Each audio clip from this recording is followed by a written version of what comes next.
சரி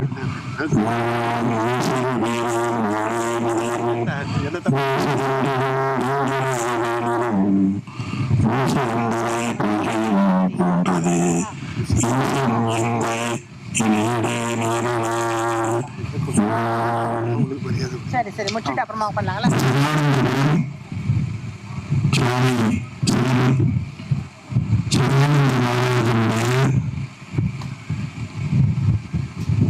சமாதி ஸ்தலமான நூற்றாண்டு இந்த விடுதலையில் கலந்து கொண்டு அவருக்கு தொடர்ந்து சேவைகளை செய்து அந்த சேவைகளின் மூலமாக மன தெளிவையும் மன அமைதியையும் பெற்று அந்த மன தெளிவையும் மன அமைதியையும் அந்தக்கரண சக்தி என்பார்கள்.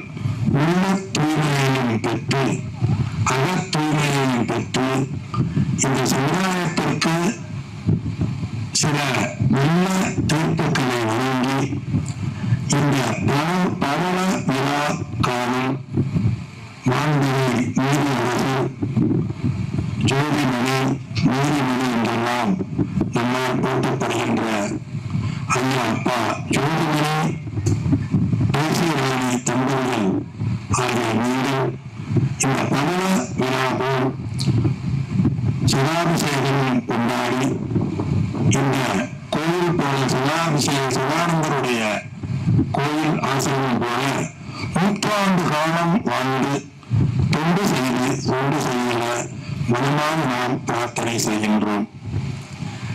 இந்த பவள விழா இதற்கு முதல்ல 50 வயது அந்த ஒரு விழா கண்ட நாம் மார்ச் சிஸ்டரை போட்டு எல்லாம் கொண்டாடணும். அந்த விழாவோட நம்ம ஐயாவுடன் பவள விழாவை வாழ்த்துவது இது ஆடம்பரமா உள்ளத்திலே இருந்தா போதுமே, இது பெரிய ஆடம்பரமா தெரியுதுன்னு சில பேர் மனசுல நினைக்கிறாங்க சொல்ல கேட்டிருக்கேன். அதை ஆராய்ச்சி செஞ்சு பார்க்கும் பொழுது எனக்கு இந்த அரவிந்தம் ஒரு பாண்டிச்சேரி இருக்கு அந்த உள்ள. அப்ப நம்ம திட்டமிடாமல் வந்தது அந்த ஈஸ்வரன் பரமேஸ்வரனுடைய திட்டம். நம்ம நிர்ணயித்து வருவது அல்ல. அந்த திட்டப்படி நம்மளை வாழ்வதற்கு இந்த உலகத்திற்கு நம்மை அனுப்பப்பட்ட நாள் இந்த பிறந்த நாள். அந்த பிறந்த நாளில் நம்ம பிறந்து வளர்ந்து எல்லோரையும் போல் வாழ்ந்து விடாமல் இருக்க, அதாவது எல்லா உயிர்களும் பிறக்கின்றன, வாழ்கின்றன, மடிகின்றன என்பது போல் இல்லாமல் பிறந்து நம்ம ஒரு காரியத்தை சாதிக்கும் பொழுது அடுத்து நம்ம விழா கொண்டாட வேண்டிய கடமை, உரிமை, சந்தோஷம், வெற்றி விழாதான் இந்த பவள விழா. ஐயா பிறந்து வளர்ந்து பழுத்து இந்த மாதிரி நிறைய தீர்ப்புகளை வழங்கினார். அதுல வாழ்த்து உடல்லையே இருக்கு.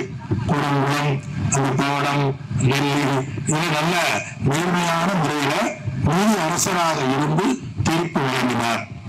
அந்த ஒரு தீர்ப்பு அந்த லட்சுமியுடைய கடாட்சம், விஜயலட்சுமியுடைய கடாட்சம் இல்லாம நம்முடைய மனசுல அந்த ஒரு தைரியம் வராது.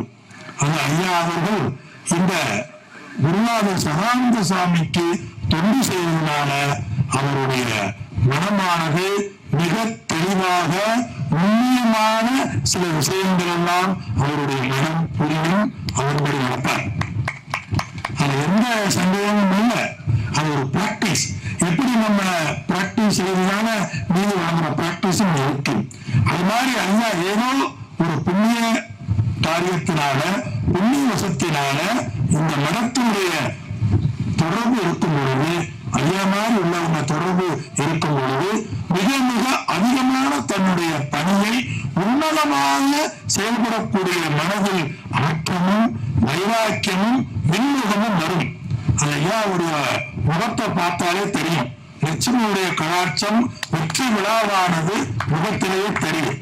மணி ஜோதினாலே பிரகாசிக்க கூடியவர், பிரகாசிப்பதில் மணியாக இருக்கக்கூடியவர். அதை விவேக சூடா மணி என்பார்கள்.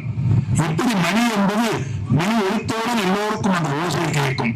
அந்த மணியை ஜோதியின் சுடராக தெரியும். அப்பேரை கொண்டே ஜோதி மணியாக விளங்குகின்ற ஐயா அவர்கள் இந்த விழா அழைத்து அகில பாரத சன்னியாசியர் சங்கம் சார்பாகவும் அவருக்கு மேன்மேலும் நல்ல பணி தொடர சேவைகள் தொடர்ந்து அவர்கள் பிறவியில்லா பேருந்தத்தை அடைய வேண்டும். ஐயா மாறி உயிரோடு வாழும் பொழுது மக்கள் நம்மளுக்கு என்ன கிடைத்ததோ எந்த சூழ்நிலை இருக்கின்றதோ அதில் நம்முடைய கடமைகளை செய்து அதில் வெற்றி காண்டு ஆனந்தமாக நாமும் இருத்தல், மற்றவர்களுக்கும் ஆனந்தத்தை கொடுத்தல், இது ஜீவன்முக்தி. ஒரு கேடு இல்லை. உண்மை நீ அறிந்தாயாகில் உனக்கு ஒரு கேடும் இல்லை. நாம் நம்மை அறிய வேண்டும். என்ன அறிய வேண்டும்? நான் உடலும் மனமும் அல்ல, வெறும் உபாதி. எனக்குள் ஜோதியாக இருக்கின்ற நான் ஆத்ம சைதன்ய சச்சிதானந்த சுரூபம் நான் என்பதை நாம் உணர வேண்டும். இந்த உணர்வுக்குத்தான் அனைத்து பூஜைகள், ஜபங்கள், சேவை, குரு சேவை, எல்லா வழிபாடும் இருக்குன்னா அந்த தத்துவமசி அகம் பிரம்மவ அஸ்மி என்ற உயர்ந்த நிலையை நாம் ஒரு காலத்தில் அடைய வேண்டும். எப்பொழுது அடைகின்றோமோ அப்பொழுது நமக்கு பிறவியில்லா பேரின்பத்தை நாம். சாது சிவசுப்பிரமணிய ஐயாவுக்கும் நீதியாக பரிசு பட்டுகிறார்கள்.